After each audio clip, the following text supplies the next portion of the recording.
10,000-ഓളം മുസ്ലിങ്ങൾ താമസിക്കുന്ന ഒരു കൊച്ചു യൂറോപ്യൻ രാജ്യമാണ് എസ്റ്റോണിയ. ഇവിടെയുള്ള മുസ്ലിങ്ങൾ കൂടുതലും റഷ്യക്കാരായ ടാറ്റാറുകളോ അല്ലെങ്കിൽ അസർബൈജാൻ വംശജരോ ആണ്. പള്ളിയില്ലാത്തൊരു രാജ്യമായി എസ്റ്റോണിയ അറിയപ്പെടുന്നുണ്ടെങ്കിലും ഇവിടെ ഒരു ഇസ്ലാമിക് സെൻറ്റർ ഉണ്ടാക്കിയിട്ടുണ്ട്. അവിടെ വെച്ച് മുസ്ലിങ്ങൾ പ്രാർത്ഥിക്കുകയും മതപരമായ മറ്റ് ചടങ്ങുകൾക്ക് ഒരുമിച്ച് കൂടുകയും ചെയ്യാറുണ്ട്. ചെറിയൊരെണ്ണം എസ്റ്റോണിയക്കാർ ഇസ്ലാം മതം സ്വീകരിക്കുകയും ചെയ്തിട്ടുണ്ട്. കൂടുതലായി മുസ്ലിങ്ങളെ കല്യാണം കഴിക്കാൻ വേണ്ടിയാണ് എസ്റ്റോണിയയിലെ പെൺകുട്ടികൾ ഇസ്ലാം മതം സ്വീകരിക്കുന്നത്. ഈ രാജ്യത്തിലുള്ള മുസ്ലിങ്ങൾ കൂടുതലും സുന്നികളാണ്. എന്നാൽ അസർബൈജാനി മുസ്ലിങ്ങൾ ഷിയ വിഭാഗത്തിൽപ്പെട്ടവരാണ്. എങ്കിലും അവർ ഒരുമിച്ചാണ് വെള്ളിയാഴ്ച പ്രാർത്ഥിക്കുന്നത്. എസ്റ്റോണിയയിലുള്ള മുസ്ലിങ്ങൾ കൂടുതലായി തലസ്ഥാന നഗരിയായ ടാലിനിലും ചുറ്റുഭാഗത്തുമാണ് താമസിക്കുന്നത്. പണ്ടുകാലത്ത് എസ്റ്റോണിയ റഷ്യയുടെ ഭരണത്തിന് കീഴിലായിരുന്നു. അങ്ങനെയാണ് റഷ്യൻ പട്ടാളത്തിൽ ജോലിയുള്ള ടാറ്റാർ മുസ്ലിങ്ങൾ എസ്റ്റോണിയയിൽ താമസമാക്കിയത്. പിന്നീട് കൂടുതൽ ടാറ്റാർ വംശജർ വ്യാപാരികളായും എസ്റ്റോണിയയിൽ എത്തിപ്പെട്ടു.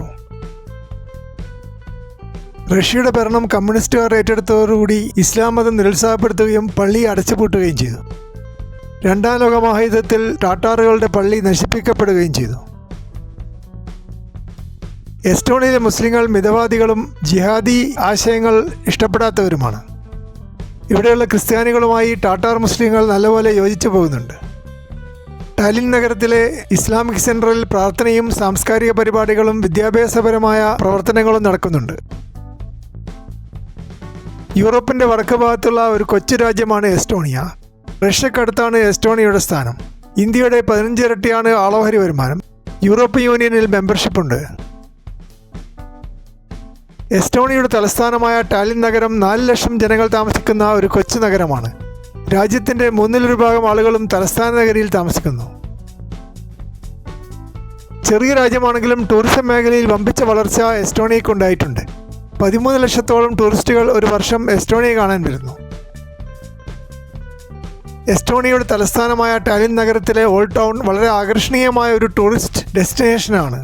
മരം കൊണ്ടുള്ള ഫർണിച്ചറുള്ള ധാരാളം കഫറ്റേറിയകളും സോവനീർ ഷോപ്പുകളും ഓൾഡ് ടൗണിൽ കാണുവാൻ പറ്റും.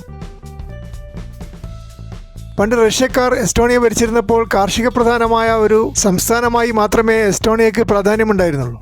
സ്വാതന്ത്ര്യം കിട്ടിയ ശേഷമാണ് സ്വന്തമായി ഒരു ഐഡന്റിറ്റിയും സാമ്പത്തിക വളർച്ചയും ഉണ്ടായത്. എസ്റ്റോണിയക്കാർ കൂടുതലായി കഴിക്കുന്ന ഭക്ഷണം ബ്ലാക്ക് ബ്രെഡും പൊട്ടാറ്റോയുമാണ്. ഫ്രഷ് ഫുഡ് മാത്രമേ ഈ നാട്ടുകാർ കഴിക്കാറുള്ളൂ. ഫ്രിഡ്ജിൽ വെച്ചതോ പാക്ക് ചെയ്തതോ ആയ ഭക്ഷണവസ്തുക്കളോട് അവർക്ക് ഒരു അലർജിയുണ്ട്. കാട്ടിലേക്ക് നടന്നു പോവുകയും പഴങ്ങളും കായകളും പെറുക്കിയെടുക്കുകയും അവ ഭക്ഷിക്കുകയും ചെയ്യുന്നത് എസ്റ്റോണിയൻ സംസ്കാരത്തിൻ്റെ ഭാഗമാണ്. ഇത്തരത്തിൽ പെറുക്കിയെടുക്കുന്ന ഭക്ഷണങ്ങൾ ലഭിക്കാൻ വേണ്ടി ലോഡ്ജുകളിൽ താമസിക്കുകയും 50-100 കിലോമീറ്റർ യാത്ര ചെയ്യുകയോ ചെയ്യുവാൻ എസ്റ്റോണിയക്കാർക്ക് യാതൊരു മടിയുമില്ല. ചൂടുകാലത്താണ് ഈ വിനോദത്തിൽ അവർ ഏർപ്പെടാറുള്ളത്. കൂടുതലായി പെറുക്കിയെടുക്കുന്ന പഴങ്ങളും കായകളും ഉപ്പിലിട്ട് അച്ചാറാക്കുകയും തണുപ്പ് കാലത്ത് ഉപയോഗിക്കുകയും ചെയ്യും. എസ്റ്റോണിയക്കാരുടെ ഇഷ്ടവിനോദമായ കാട്ടിനുള്ളിൽ പോയി ഭക്ഷണം പെറുക്കിയെടുക്കുന്നത് തണുപ്പ് കാലത്ത് ചെയ്യുവാൻ പറ്റുകയില്ല. അവസരങ്ങൾ അവർ 6 മാസം മുമ്പ് പെറുക്കിയെടുത്ത പഴങ്ങളും ധാന്യങ്ങളും അച്ചാർ കുപ്പികൾ തുറന്ന് ഭക്ഷിക്കാൻ തുടങ്ങുന്നു. അതുപോലെ എസ്റ്റോണിയക്കാർക്ക് പിക്നിക് നടത്തുന്നതും കുടുംബസമേതം ഭക്ഷണം ഗ്രില്ല് ചെയ്ത് കഴിക്കുന്നതും വലിയ ഇഷ്ടമാണ്. എസ്റ്റോണിയയുടെ തലസ്ഥാനമായ ടാലിൻ നഗരത്തിൽ ഗുരു എന്ന പേരിൽ ഒരു ഇന്ത്യൻ റെസ്റ്റോറൻറ്റ് ഉണ്ടാക്കിയിട്ടുണ്ട്. ധാരാളം മസാലകൾ ചേർത്ത ഇന്ത്യൻ ശൈലിയിലുള്ള ഭക്ഷണം ഇവിടെ നൽകുന്നു.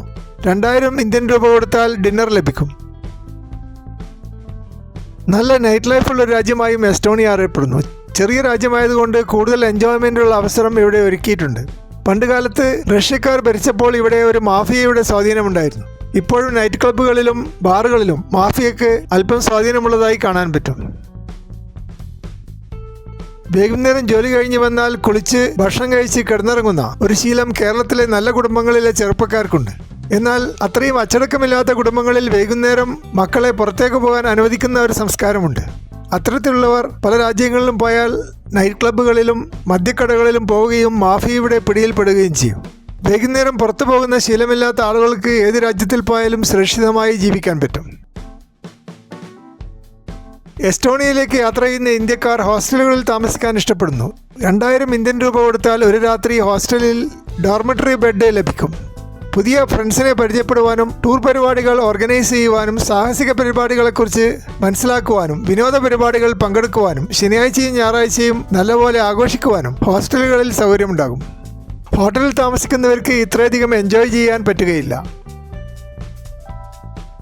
എസ്റ്റോണിയക്കാർ സ്വീറ്റ് ആൻഡ് സോഫ്റ്റായ ആൾക്കാരാണ്, സമാധാനവാദികളുമാണ്. അതുകൊണ്ട് അവരുമായി ഇടകലരുവാൻ വിദേശികൾക്ക് യാതൊരു പ്രയാസവുമില്ല. കമ്പ്യൂട്ടർ മേഖലയിലുള്ള ജോലികളിൽ ഇവിടെ തൊഴിലാളികൾക്ക് ഷോർട്ടേജ് ഉണ്ട്. അതുപോലെ ഇംഗ്ലീഷ് അധ്യാപകർക്കും ഷോർട്ടേജ് ഉണ്ട്. വളരെ പീസ്ഫുള്ളായ ഒരു രാജ്യമായതുകൊണ്ട് ഇന്ത്യക്കാർ ഇവിടെ ജോലി ചെയ്യാൻ ഇഷ്ടപ്പെടുന്നു. എസ്റ്റോണിയയിലും ലിത്വാനിയയിലും ലാത്വിയയിലും ഏറെക്കുറെ ഒരേ സംസ്കാരമാണ്. ഈ 3 രാജ്യങ്ങളും അടുത്ത കാലത്ത് പെട്ടെന്ന് സമ്പന്നമായതുകൊണ്ട് അവയെ ബാൾട്ടിക് ടൈഗേഴ്സ് എന്ന് വിളിക്കാറുണ്ട്. ഏറെക്കുറെ ഒരേ സംസ്കാരമുള്ള ഈ 3 രാജ്യങ്ങളിലും സന്ദർശകർക്ക് വലിയ വ്യത്യാസം അനുഭവപ്പെടാറില്ല. ഫോട്ടോസ്റ്റാറ്റ് കോപ്പി പോലെയാണ് എസ്റ്റോണിയയും ലിത്വാനിയയും ലാറ്റ്വിയയും. അതുകൊണ്ട് ഇവയിൽ ഏതെങ്കിലും ഒരു രാജ്യം സന്ദർശിച്ചാൽ 3 രാജ്യങ്ങളും സന്ദർശിച്ച ഫലമാണ് ഉണ്ടാവുക. എസ്റ്റോണിയയും ലിത്വാനിയയും ലാത്വിയയും സമ്പന്നമായത് ഇൻകം ടാക്സ് കുറയ്ക്കുകയും സ്വകാര്യ മേഖലയ്ക്ക് വമ്പിച്ച പ്രാധാന്യം കൊടുക്കുകയും ചെയ്തതുകൊണ്ടാണ്. ഇന്ത്യയുടെ 15 ഇരട്ടി ആളോഹരി വരുമാനം ഉണ്ടാക്കിയെടുക്കുവാൻ ഈ കൊച്ചു രാജ്യത്തിന് സാധിച്ചത് രാജ്യത്തെ എല്ലാ മേഖലകളിലും സ്വകാര്യ മുതലാളിമാർക്ക് ബിസിനസ് ചെയ്യാൻ അവസരം ഉണ്ടാക്കി കൊടുത്തതുകൊണ്ടാണ്.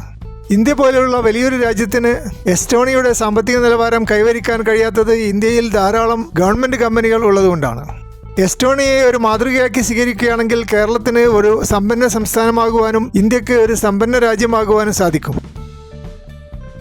കേരളത്തിലെ KSRTC പോലെയുള്ള യൂസ്ലെസ് കമ്പനികൾ സ്വകാര്യ മുതലാളിമാർക്ക് വിട്ടുകൊടുക്കുകയാണെങ്കിൽ ഒറ്റ മാസം കൊണ്ട് അവ ലാഭകരമാക്കി മാറ്റുവാൻ പറ്റും. അതുപോലെ കേരളത്തിലെ ഗവൺമെൻറ് സ്കൂളുകളുടെ നടത്തിപ്പ് മുതലാളിമാരെ ഏൽപ്പിക്കുകയാണെങ്കിൽ ക്വാളിറ്റിയുള്ള എഡ്യൂക്കേഷൻ ഇവിടെ ലഭിക്കുകയും ചെയ്യും. കേരളത്തിലെ കോളേജുകളിൽ നിന്നും സർവകലാശാലകളിൽ നിന്നും സമരം ചെയ്യുന്ന കുട്ടികളെ പിരിച്ചുവിടുകയും അവിടെ സ്വകാര്യ മുതലാളിമാർക്ക് ലാഭമുണ്ടാക്കാൻ അവസരമുണ്ടാക്കുകയും ചെയ്താൽ കേരളത്തിൽ ലോകോത്തര നിലവാരമുള്ള വിദ്യാഭ്യാസവും ചുരുങ്ങിയ ചെലവിൽ ലഭിക്കുകയും ചെയ്യും. അതുപോലെ ഇലക്ട്രിസിറ്റി ബോർഡ് പോലെയുള്ള സ്ഥാപനങ്ങളും സ്വകാര്യവൽക്കരിച്ചാൽ 24 മണിക്കൂറും തടസ്സമില്ലാതെ കറണ്ട് ഉണ്ടാവുകയും ചെയ്യും. എന്നാൽ ഇത്രയും കാര്യങ്ങൾ ചെയ്യുവാൻ കേരളത്തിലെ കമ്മ്യൂണിസ്റ്റ് പാർട്ടി സമ്മതിക്കുകയില്ല. തൊഴിലാളികൾക്ക് കാര്യമായ ജോലിയൊന്നും ചെയ്യാതെ ഉയർന്ന ശമ്പളം കിട്ടുവാൻ ഗവൺമെൻറ് കമ്പനികൾ ആവശ്യമാണെന്ന് കമ്മ്യൂണിസ്റ്റ് പാർട്ടി വിശ്വസിക്കുന്നു. ധാരാളം തൊഴിലാളി യൂണിയനുകളും രാഷ്ട്രീയവുമുള്ള കമ്പനികളിൽ പാർട്ടിക്ക് വളരാൻ പറ്റുമെന്ന് കമ്മ്യൂണിസ്റ്റ് പാർട്ടി വിശ്വസിക്കുന്നു. അതുകൊണ്ട് കേരളത്തിൽ ഇത്തരത്തിലുള്ള ഒരു മുതലാളിത്തത്തിൻ്റെ അതിപ്രസരം ഒരിക്കലും കമ്മ്യൂണിസ്റ്റുകാർ സമ്മതിക്കുകയില്ല. എസ്റ്റോണിയയിൽ വളരെ സുഖകരമായ കാലാവസ്ഥയുള്ളത് ചൂടുകാലത്താണ്. 18 ഡിഗ്രിയിലധികം ചൂട് ഉയരാറില്ല. ചൂടുകാലത്തും ഇന്ത്യക്കാർക്ക് ഒരു കോട്ട് അണിയേണ്ടി വരും. കൂടുതൽ ടൂറിസ്റ്റുകൾ വരുന്നതും ചൂടുകാലത്ത് തന്നെയാണ്. തണുപ്പുകാലം വളരെ ഹാർഷാണ്. എസ്റ്റോണിയയിൽ -5 ഡിഗ്രി വരെ താവാറുണ്ട്. ടൂറിസ്റ്റുകൾ വരുന്നതും വളരെ കുറവാണ് തണുപ്പുകാലത്ത്.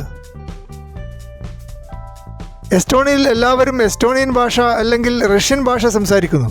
ഇംഗ്ലീഷ് അറിയുന്നവർ കുറവാണ്. ഇന്ത്യയിൽ നിന്ന് പോകുന്ന ടൂറിസ്റ്റുകൾക്ക് ഇത് വലിയ പ്രയാസമുണ്ടാക്കുന്നുണ്ട്. എസ്റ്റോണിയയുടെ പ്രധാനമന്ത്രി ശ്രീമതി കാജ കല്ലാസ് ലിബറലുകളുടെയും ഡെമോക്രാറ്റുകളുടെയും ഒരു സഖ്യമാണ് നയിക്കുന്നത്. പണ്ടുകാലത്ത് കമ്മ്യൂണിസ്റ്റ് നേതാവായിരുന്ന ജോസഫ് സ്റ്റാലിൻ സൈബീരിയയിലേക്ക് നാടുകടത്തപ്പെട്ട ഒരു കുടുംബത്തിലെ അംഗമാണ് പ്രധാനമന്ത്രി ശ്രീമതി കാജ കല്ലാസ്. ഏകാധിപത്യത്തിൻ്റെയും കമ്മ്യൂണിസത്തിൻ്റെയും ദൂഷ്യവശങ്ങൾ നല്ലപോലെ മനസ്സിലാക്കിയ ഒരു വ്യക്തിയാണ് ശ്രീമതി കാജ കല്ലാസ്.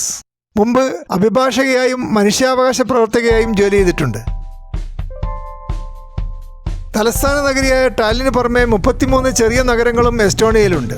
എസ്റ്റോണിയയിലെ നഗരങ്ങളിൽ ജനസംഖ്യ കുറവായതുകൊണ്ട് പ്രശാന്തസുന്ദരമായ ഒരു അന്തരീക്ഷവും മനോഹരമായ ഒരു എക്സ്പീരിയൻസും ടൂറിസ്റ്റുകൾക്ക് നൽകുവാൻ സാധിക്കുന്നുണ്ട്. എസ്റ്റോണിയയുടെ തലസ്ഥാനമായ ടാലിൻ നഗരത്തിൽ ആധുനികമായ ഒരു അന്തർദേശീയ വിമാനത്താവളം ഉണ്ടാക്കിയിട്ടുണ്ട്. യൂറോപ്പിലെ എല്ലാ നഗരങ്ങളിലേക്കും നേരിട്ടുള്ള കണക്ഷൻ ഇവിടെ നിന്ന് ലഭിക്കും. ഒരു വർഷം 13 ലക്ഷം യാത്രക്കാരെ ടാലിൻ ഇൻ്റർനാഷണൽ എയർപോർട്ട് കൈകാര്യം ചെയ്യുന്നു.